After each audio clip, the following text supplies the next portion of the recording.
Hello everyone, I hope you all are doing great. So in today's lecture we'll go in and discuss about complex analysis lecture number 2, that would be a CR equation, means a Cauchy-Riemann equation that's gonna help you in complex analysis a lot. This is a very important topic. You must have to know about what is Cauchy-Riemann equation and CVT पर इस पे काफ़ी questions आते हैं, like Cauchy Riemann equation, continuity पे, differentiability पे, analytic पे. A lot of questions are there in the CVT PG examination, so it is very important for you guys to know what is Cauchy-Riemann equation. And in future we also gonna know about कि analyticity क्या होता है, singularity क्या होता है, पोल क्या होता है, उसके टाइप्स क्या होंगे. We all gonna discuss all of these. So now we will discuss about what is CR equation, Cauchy-Riemann equation. First अगर अभी हम कुछ प्रॉपर्टीज़ देखेंगे Cauchy-Riemann equation पे, then we'll gonna move forward कि Cauchy-Riemann equation होती क्या है वो Cauchy-Riemann equation. तो अभी हम कुछ पहले प्रॉपर्टीज़ उसके बारे में जान लेते हैं, and then we'll see what is Cauchy-Riemann equation. Okay. तो फर्स्ट पॉइंट है CR equation, it is a necessary condition, not a sufficient condition. मतलब एक क्वेश्चन को प्रूव करने के लिए एक नेसेसरी कंडीशन होनी चाहिए. मतलब एक क्वेश्चन अगर हम कोई भी एग्जाम्पल क्वेश्चन ले रहे हैं तो उसमें ये हमेशा सेटिस्फाई होनी चाहिए, तभी हम क्वेश्चन में आगे बढ़ पाएंगे. तो ये एक तरह की नेसेसरी कंडीशन है. सफिशेंट क्यों नहीं है? क्योंकि अगर हम कोई भी क्वेश्चन लेते हैं और उस पर ये डिसप्रूफ कर देती है तो हम क्वेश्चन में आगे ही नहीं बढ़ पाएंगे. तो ये एक तरह की नेसेसरी कंडीशन होनी चाहिए, एक सफिशेंट कंडीशन नहीं है. वो भी हम डिफरेंशिएबिलिटी या कॉन्टिन्यूटी की केस में चेक करेंगे कि क्यों सफिशेंट कंडीशन नहीं है ये. एंड ये एक तरह की नेसेसरी कंडीशन है कि हर एक क्वेश्चन को प्रूफ करने के लिए वी नो दैट कि एक CR इक्वेशन सेटिस्फाई होनी चाहिए, तभी हम क्वेश्चन में आगे कॉन्टिन्यूटी या डिफरेंशिएबिलिटी प्रूफ कर सकते हैं. इसीलिए ये एक नेसेसरी कंडीशन है. Now, second is any equation that does not satisfy the CR equation, which means that it is not differentiable. I hope you got it. Means does not satisfy the CR equation implies not differentiable. अगर वो CR equation satisfy ही नहीं करती तो वो differentiable नहीं होगी. That's it. Any equation that satisfies the CR equation, then अगर कोई इक्वेशन CR इक्वेशन को सेटिस्फाई नहीं करती तो वो क्लियर है कि वो डिफरेंशिएबल होगी ही नहीं. अगर एक इक्वेशन सेटिस्फाई कर जाती है CR इक्वेशन को, then it may be differentiable और it may not be differentiable. हमारे पास उसका कोई भी श्योरिटी नहीं है कि वो डिफरेंशिएबल होगी या डिफरेंशिएबल नहीं होगी. कोई भी इक्वेशन अगर CR इक्वेशन को सेटिस्फाई करती है तो it may be differentiable and it may not be differentiable. ठीक है, अब वो कब डिफरेंशिएबल होगी और कब डिफरेंशिएबल नहीं होगी हम यहाँ आगे चेक करेंगे. So when the equation will be differentiable, हमें अब ये जानना है कि कब इक्वेशन डिफरेंशिएबल होगी या कब डिफरेंशिएबल नहीं होगी. तो उसके लिए फर्स्ट सेटिस्फाई करनी चाहिए हमारी CR equation. Any equation that satisfies the CR equation, then it only differentiable or maybe not differentiable. तो सबसे पहले CR equation तो satisfy होनी चाहिए.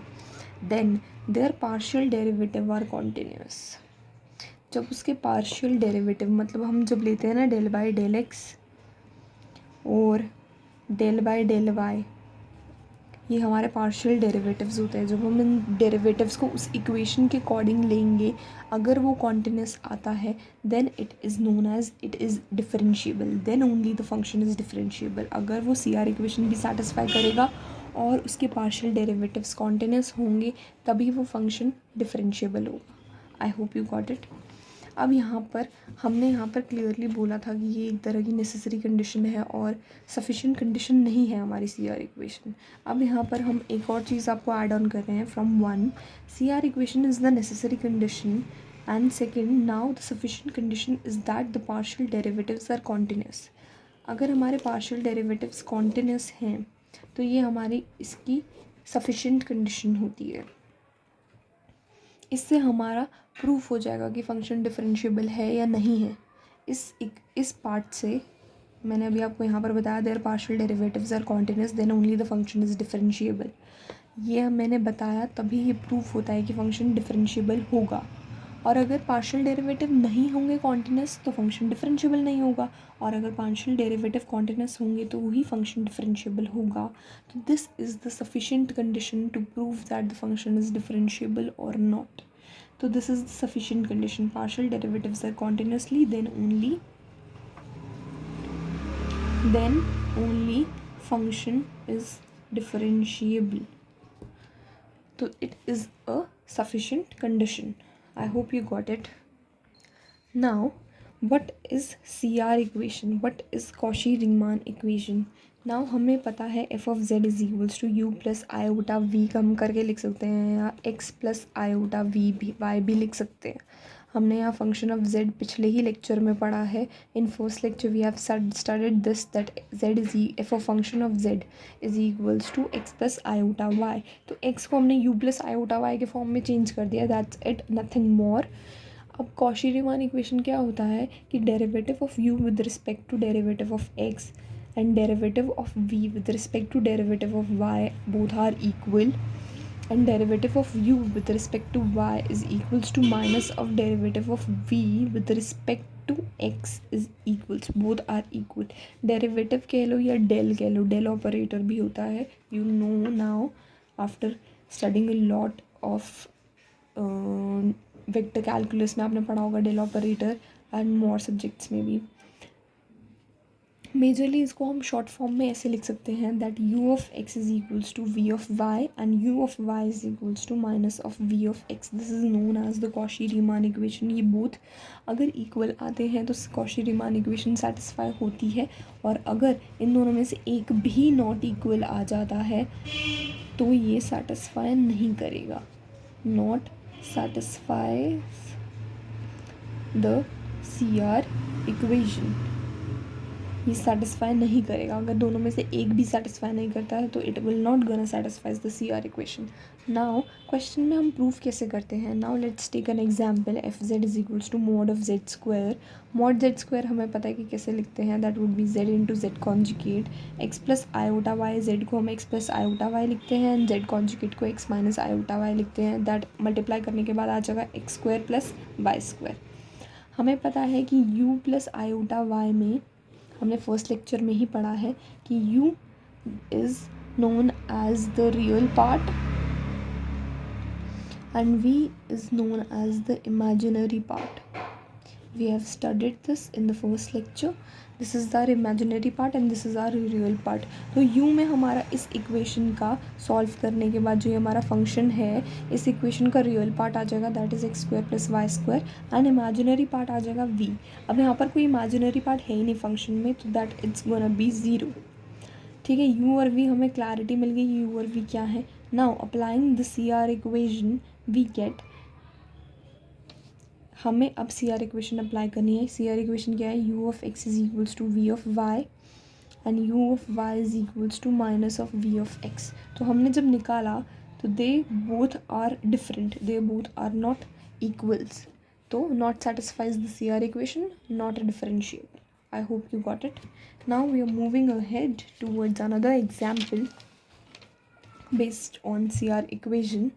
So f of z is equals to z square is equals to x plus iota y का whole square, and हमने यहाँ open कर लिया x square iota square y square plus 2ab. That's it. And हमारा function बन गया x square minus y square 2xy iota. And अब यहाँ पर हम u और v ले लेंगे. That is the real part u हो जाएगा हमारा, एंड इमेजिनरी पार्ट हमारा v हो जाएगा, रियल पार्ट हमारा u हो जाएगा. तो u is equals to x square minus y square and v is equals to 2xy. अब यहाँ पर हम अप्लाई कर रहे हैं हमारी CR equation. That is u of x is equals to v of y and u of y is equals to minus of v of x. After applying this, अब आप ये कहेंगे कि v ऑफ x में minus नहीं है.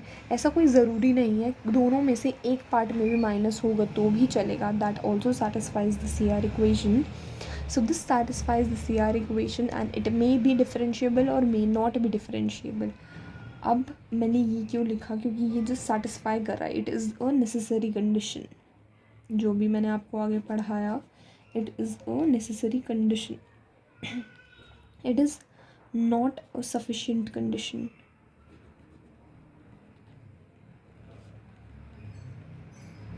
For that जो sufficient condition है, सफिशेंट कंडीशन के लिए हमें